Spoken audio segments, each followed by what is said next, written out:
Assalamualaikum warahmatullahi wabarakatuh. Perkenalkan, nama saya Ajeng Indah Rarsida dengan NPM 2213025034. Di sini saya akan menjelaskan tentang variabel dan tipe data. Variabel dan tipe data merupakan dua hal yang tidak dapat dipisahkan. Keduanya merupakan hal yang sangat penting di dalam pemrograman. Nah, emang apa sih variabel dan tipe data itu?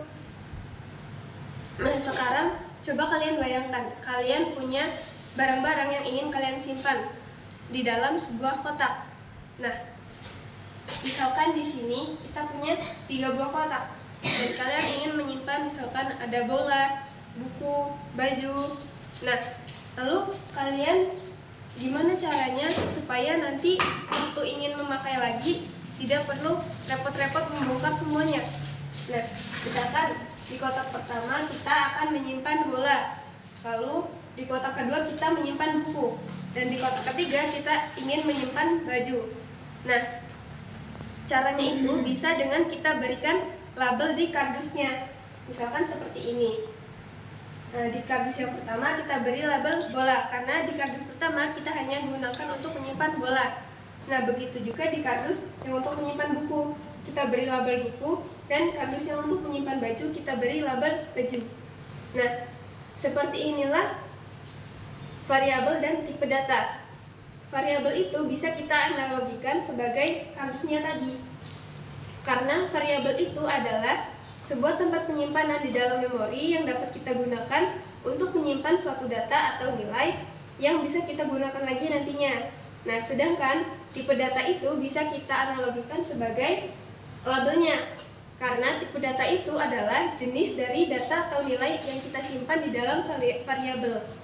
Nah, tipe data itu ada banyak jenisnya, tapi umumnya di pemrograman itu ada integer, lalu ada float, ada char, string, dan juga boolean. Untuk integer itu adalah variabel, maksudnya tipe data yang dapat menyimpan atau menampung nilai yang bilangan bulat, bisa bernilai positif, bisa juga bernilai negatif. Nah, selanjutnya ada tipe data float. Tipe data ini bisa kita gunakan untuk menyimpan sebuah bilangan, tetapi bilangannya itu bisa desimal. Kalau integer tadi kan hanya bisa menyimpan bilangan bulat. Nah, kalau float itu bisa digunakan untuk menyimpan bilangan desimal atau pecahan. Nah, selanjutnya tipe data char. Tipe data ini bisa kita gunakan untuk menyimpan suatu karakter, bisa berupa huruf, angka, atau karakter-karakter khusus. Nah, tapi tipe data ini hanya bisa menampung satu karakter.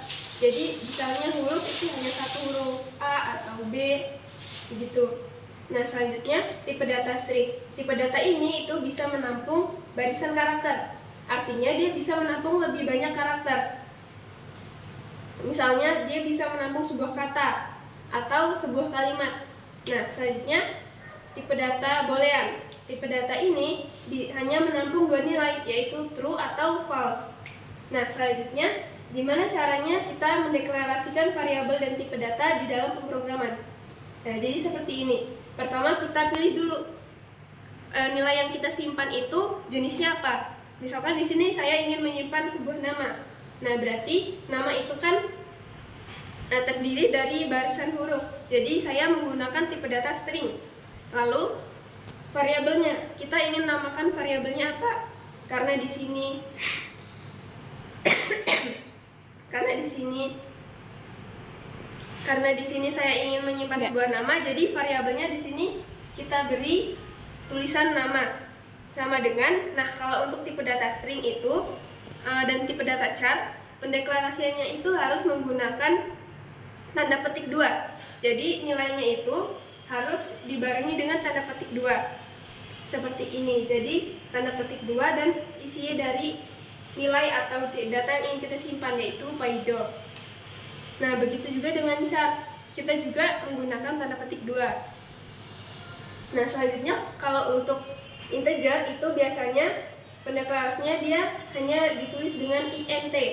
Jadi misalkan di sini kita ingin mendeklarasikan sebuah bilangan, berarti int, nama variabelnya kita kasih nama bilangan, Lalu isinya kita tidak perlu menggunakan tanda petik, langsung saja kita taruh di situ 2 atau 10 atau berapa. Nah, sama juga dengan float juga seperti itu. Tetapi float kita bisa menulisnya dengan bilangan pecahan atau desimal. Nah, selanjutnya untuk boolean itu nggak jauh beda.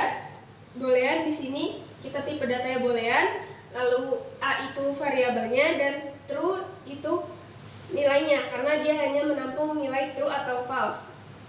Nah, untuk boolean sendiri biasanya itu sering digunakan untuk pemrograman if else karena parameter if itu kan dia akan dijalankan jika nilainya true.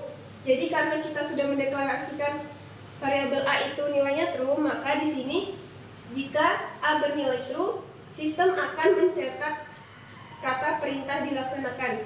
Karena a-nya sudah bernilai true, maka sistem akan mencetak kalimat perintah dilaksanakan.